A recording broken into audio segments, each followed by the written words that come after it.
ناظرین کرام، آج میں نے آپ کو ابن سیاد کا قصہ سنانا ہے جو بڑا حیرت امیز قصہ ہے۔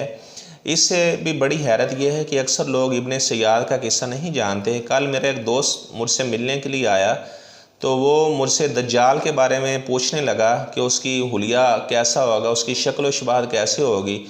تو میں نے اسے سوال کیا، میں نے کہا آپ ابن سیاد کا واقعہ جانتے ہیں؟ تو وہ ہنسنے لگا، کہنے لگا یہ تو نام ہی میں پہلی دفعہ آپ سے سن رہا ہوں۔ تو جب کہ یہ ابن سیاد کا جو قصہ ہے بخاری شریف میں، مسلم شریف میں، ابو داؤد میں، ترمذی شریف میں ابن سیاد کے بارے میں انہوں نے پورے باب قائم کیے ہیں۔ تو ابن سیاد یہ یہودیوں کے ہاں ایک بچہ پیدا ہوا تھا، تو یہ عجیب و غریب قسم کی باتیں کرتا تھا۔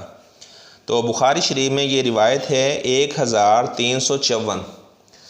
تو آپ صلی اللہ علیہ وسلم نے شیخین حضرت ابو بکر عمر رضی اللہ تعالیٰ عنہما کو ساتھ لیا اور آپ صلی اللہ علیہ وسلم بنو مغالہ کے قلعے کے پاس گئے۔ یلعب مع الصبیان، یہ بچوں کے ساتھ کھیل رہا تھا۔ تو آپ صلی اللہ علیہ وسلم نے اس سے پوچھا، تشہد انی رسول اللہ، کہ آپ اس بات کی گواہی دیتے ہیں کہ میں اللہ کا رسول ہوں؟ تو وہ آپ صلی اللہ علیہ وسلم کو کہنے لگا، انت رسول الامیین، آپ ان پڑھوں کے رسول ہیں۔ تو وہ آپ سے کہنے لگا، اتشہد انی رسول اللہ، کیا آپ میرے بارے میں گواہی دیتے ہیں کہ میں اللہ کا رسول ہوں؟ تو آپ صلی اللہ علیہ وسلم نے فرمایا کہ آمنت باللہ و رسولی، میں اللہ پر ایمان لے کر آیا اور اس کے سچے رسولوں پر ایمان لے کر آیا۔ تو سچا رسول ہے ہی نہیں اللہ کا، تیرے اوپر میں کیسے ایمان لے کر آؤں؟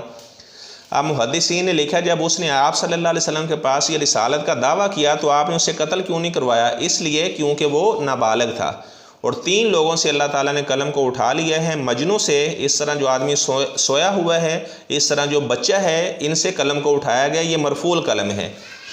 تو آپ صلی اللہ علیہ وسلم کے ساتھ وہ عجیب و غریب باتیں کرنے لگا، کہنے لگا کہ میں پانی کے اوپر ایک عرش دیکھتا ہوں اور میرے پاس 2 سچے آتے ہیں اور ایک جھوٹا آتا ہے۔ آپ صلی اللہ علیہ وسلم نے فرمایا، یرا عرش ابلیس فوق البحر، اسے سمندر پر ابلیس کا تخت نظر آتا ہے۔ تو آپ صلی اللہ علیہ وسلم کو وہ کہنے لگا کہ آپ اپنے ذہن میں کوئی بھی بات چھپائیں تو میں آپ کو بتاتا ہوں۔ یعنی وہ کاہن قسم کا ایک آدمی تھا، ابھی تو وہ بچہ تھا، بعد میں بڑا ہوا تو وہ اس کی اور بھی واقعات ہیں، انشاءاللہ ابھی میں آپ کو سناتا ہوں۔ تو آپ صلی اللہ علیہ وسلم نے سورہ دخان کی آیت ذہن میں چھپائی، یا بعض محدثین نے لکھا اپنے ہاتھ میں چھپائی۔ حضرت ابو بکر نے آپ کو لکھ کر دی اور آپ نے اپنے ہاتھ میں اسے چھپایا، اور جب وہ لکھ رہے تھے تو اس نے لکھنے سے، قلم کے ہلنے سے، حرکت کرنے سے اندازہ کر لیا کہ یہ کیا لکھ رہے ہیں۔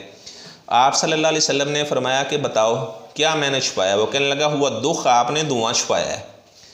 تو آپ صلی اللہ علیہ وسلم نے یہ آیت ذہن میں چھپائی تھی، یوم تأتی السماء بدخان مبین۔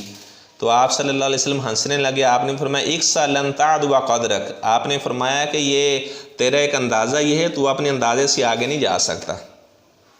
اب محدثین نے لکھا ہے کہ آپ صلی اللہ علیہ وسلم نے سورہ دخان کی آیت کیوں چھپائی تھی؟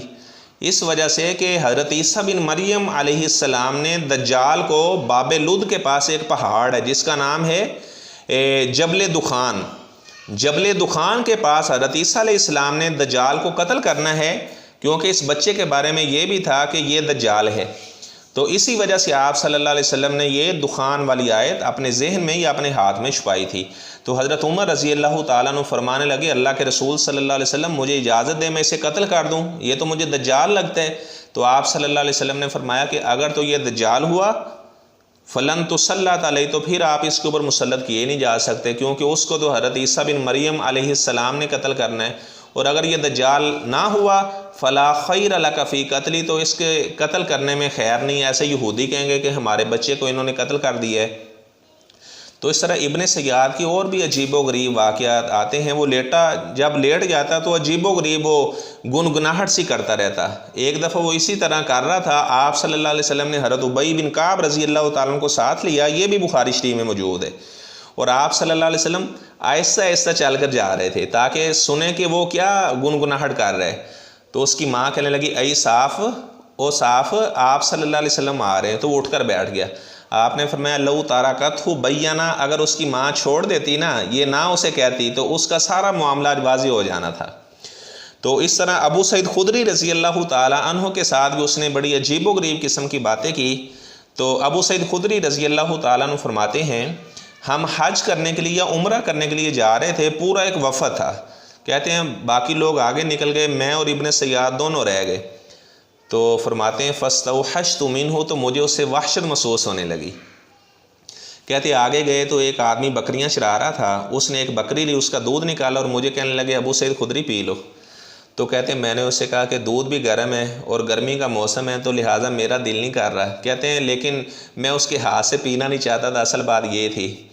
تو کہتے ہیں کہ وہ میرے ساتھ باتیں کرنے لگا کہ لوگ کہتے ہیں میں دجال ہوں، حالانکہ آپ صلی اللہ علیہ وسلم نے فرمایا دجال یہودی ہوگا، میں مسلمان ہوں، اور جو دجال ہے اس کی اولاد نہیں ہوگی، میرے ادھر مدینے میں بچے ہیں، اور آپ صلی اللہ علیہ وسلم نے یہ ساری باتیں حضرت ابو سعید خدری کے ساتھ وہ کر رہے ہیں، اور آپ صلی اللہ علیہ وسلم نے فرمایا تھا جو دجال ہے وہ مکہ اور مدینہ میں نہیں جا سکے گا۔ تو کہنے لگا کہ میں تو مدینہ سے مکہ جا رہا ہوں آپ کے ساتھ۔